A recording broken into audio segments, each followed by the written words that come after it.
लो जी, आ गई एक और ट्रांसपोर्ट की एग्रीगेटर पॉलिसी। ट्रांसपोर्ट की नई एग्रीगेटर पॉलिसी दिल्ली के मुख्यमंत्री श्री अरविंद केजरीवाल जी लेके आ गए हैं। ये पॉलिसी कैसी है, इसमें किसको फायदा होगा, किसको नुकसान होगा और ये पॉलिसी कब से लागू होगी, सारी जानकारी आपको इस वीडियो के माध्यम से मिलने वाली है। तो दोस्तों, अगर आप दिल्ली में रहते हैं और दिल्ली में आप ऑटो चलाते हैं या फिर आप काली पीली टैक्सी चलाते हैं या फिर आप ओला उबर की गाड़ी चलाते हैं या फिर आप जो टैक्सी होती है, टूरिस्ट टैक्सी होती है, वो भी चलाते हैं या फिर आप दिल्ली के नागरिक हैं, तो दोस्तों आप सभी को ये वीडियो पूरा एंड तक देखना है, क्योंकि ये जो एग्रीगेटर पॉलिसी नई जो दिल्ली सरकार लेके आ रही है, इस पॉलिसी से सभी पर कुछ ना कुछ अच्छा या बुरा इफेक्ट पड़ने वाला है। तो नमस्कार दोस्तों, मैं हूं आपका दोस्त आशु। आप देख रहे हैं आपका अपना यूट्यूब चैनल XYZ सब कुछ। तो दोस्तों, वीडियो शुरू करने से पहले आपसे निवेदन करना चाहूंगा, अगर आपने अभी तक हमारे चैनल को सब्सक्राइब नहीं किया है तो सब्सक्राइब करके बेल आइकन जरूर दबा दो, क्योंकि दोस्तों हमारे चैनल पर इसी प्रकार ट्रांसपोर्ट से जुड़ी, आरटीओ से जुड़ी और ट्रैफिक डिपार्टमेंट से जुड़ी समस्त प्रकार की जानकारी हमेशा मिलती रहती है। तो चलिए दोस्तों, वीडियो शुरू करते हैं और सबसे पहले केजरीवाल जी के मुंह से ही आपको सारी पॉलिसी के बारे में बताते हैं। दिल्ली हमारे देश की राजधानी है और राजधानी में हमारा जो ट्रांसपोर्ट सेक्टर है, हमारी कोशिश है कि वो वर्ल्ड क्लास होना चाहिए। दुनिया के जो सबसे विकसित देश हैं, हमारे देश का ट्रांसपोर्ट सेक्टर, हमारे देश की राजधानी का ट्रांसपोर्ट सेक्टर उसके कंपेरेबल होना चाहिए। दिल्ली में ट्रैफिक बहुत ज़्यादा है। उसका एक बड़ा कारण है कि दिल्ली की सड़कों के ऊपर कार और स्कूटर बहुत हैं, प्राइवेट व्हीकल्स बहुत ज़्यादा हैं। अगर हमें कार और स्कूटर पे ट्रैवल करने वाले लोगों को पब्लिक ट्रांसपोर्ट पे लेके जाना है, तो हमें पब्लिक ट्रांसपोर्ट को कंफर्टेबल, सेफ और टाइम के अकॉर्डिंग चले, ये हमें इंश्योर सुनिश्चित करना होगा। सबसे बड़ा रेवोल्यूशन दिल्ली के ट्रांसपोर्ट सेक्टर में तब आया था जब दिल्ली में मेट्रो शुरू हुई थी। बहुत सारे ऐसे लोग जो मिडिल क्लास के लोग हैं, इवन अपर मिडिल क्लास के भी लोग हैं, उन लोगों ने अपनी अपनी गाड़ियां छोड़ के और मेट्रो से जाना शुरू किया। इससे दिल्ली की सड़कों पे काफ़ी व्हीकल्स की कमी आई थी। लेकिन धीरे धीरे over a period of time, अब मेट्रो को भी 22-23 साल हो गए, 25 साल हो गए, धीरे धीरे दिल्ली की सड़कों पे फिर से ट्रैफिक बहुत ज़्यादा बढ़ गया है। मेट्रो खचाखच भर गई हैं, जिसकी वजह से एक रिपल्सिव इफेक्ट है कि जिन लोगों ने मेट्रो में जाना शुरू किया था, मेट्रो में जगह नहीं मिलती, बैठने की जगह नहीं मिलती, खचाखच भरी रहती है, वो आराम नहीं है। सो वापस लोग अपनी गाड़ियों पे आ गए, वापस लोग अपने स्कूटर पे आ गए।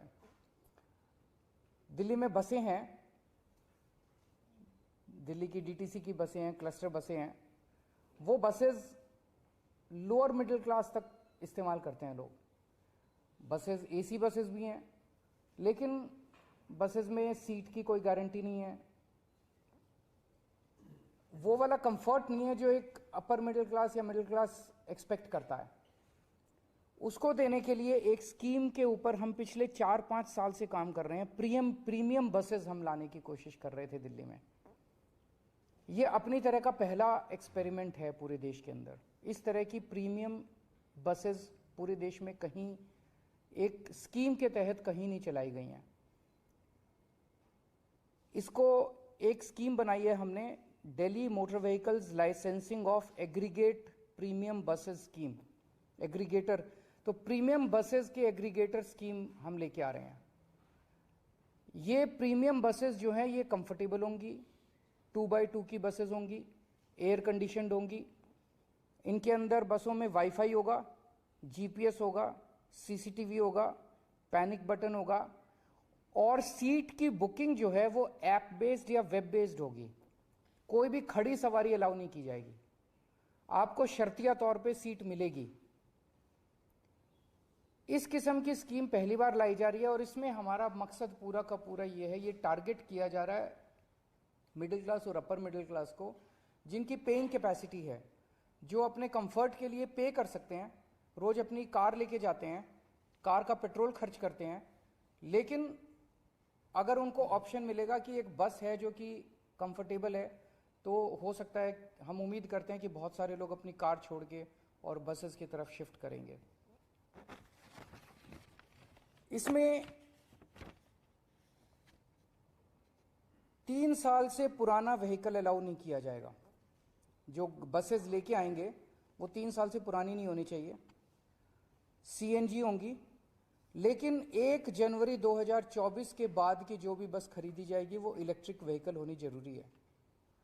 इसमें जितनी बसें होंगी, बस की इसमें लाइसेंस दिया जाएगा एक एग्रीगेटर को, और वो लाइसेंस फीस उसको देनी होगी। लेकिन जो इलेक्ट्रिक बसेस लेके आएगा उसकी कोई लाइसेंस फीस नहीं होगी। This is just to encourage that more and more people should come with electric buses. कोई भी बस जो है उसमें कम से कम 12 सीटें होनी चाहिए, 2x2 की कम से कम 12 हों, उससे ज़्यादा कितनी भी हो सकती हैं। एक एग्रीगेटर कम से कम 50 बसेस लाइसेंस मिलने के बाद, लाइसेंस अप्लाई करेगा, लाइसेंस मिलेगा, लाइसेंस मिलने के 90 दिन के अंदर उसको कम से कम 50 बसेस ऑपरेट और मेंटेन करनी होंगी।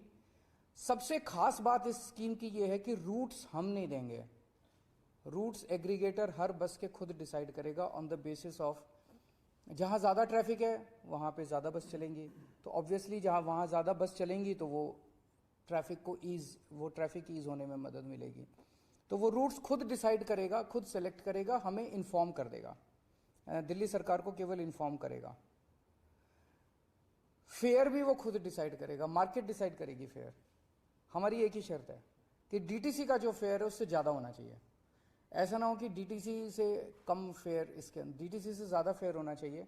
बाकी उसका जो भी है, जो मार्केट फेयर देने के लिए तैयार है वो फेयर चार्ज कर सकता है। जैसे मैंने कहा, केवल मोबाइल से या वेब बेस्ड बुकिंग होगी, ऐप बेस्ड या वेब बेस्ड बुकिंग होगी। सीट्स आपको शर्तियाँ मिलेगी और सारी पेमेंट्स डिजिटली करनी होंगी। ये सारी बसेस, इनका एक लोगो और एक यूनिफॉर्म कलर कोड वगैरह हम कर रहे हैं, और बस के अंदर एग्रीगेटर जो है वो अपना एडवर्टाइज कर सकता है और उस एडवर्टाइजमेंट से बस के अंदर वो रेवेन्यू कलेक्ट कर सकता है। इस स्कीम को आज हम एलजी साहब के पास भेज रहे हैं। जैसा आप लोग जानते हैं, दिल्ली की जो एडमिनिस्ट्रेटिव व्यवस्था है, एलजी साहब को ये तय करना है कि वो इस स्कीम को राष्ट्रपति को रेफर करेंगे या दिल्ली सरकार को आगे बढ़ने की इजाज़त देंगे। दिल्ली सरकार ने अपनी स्कीम फाइनल कर दी है, अब ये राष्ट्रपति इनके पास जाएगी, एलजी साहब के पास। एलजी साहब या तो इसको राष्ट्रपति को, अगर असहमत है तो राष्ट्रपति को रेफर करेंगे, पर मुझे उम्मीद है कि पब्लिक वेलफेयर की स्कीम है वो क्यों करेंगे। दूसरा, एलजी साहब से आने के बाद इस स्कीम को हम पब्लिक फीडबैक के लिए हम इसको 1 महीने के लिए वेबसाइट पे डालेंगे, ताकि जनता जो भी फीडबैक देना चाहे जनता फीडबैक दे, और जनता के फीडबैक के आधार पे अगर कुछ माइनर चेंजेस इसके अंदर करने हुए तो चेंजेस करके इसको जल्द से जल्द लागू किया जाएगा।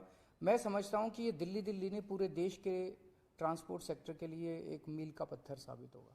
तो दोस्तों, आपने सुना केजरीवाल जी को, जिन्होंने इस एग्रीगेटर पॉलिसी के बारे में सारी जानकारी डिटेल में दी है।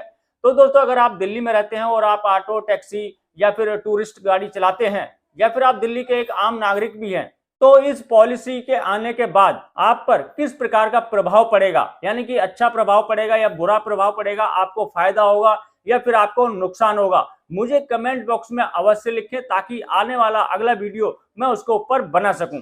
तो इस वीडियो को करते हैं यहीं पे समाप्त। मिलते हैं किसी और जानकारी से भरपूर वीडियो में, तब तक के लिए जय हिंद, जय भारत।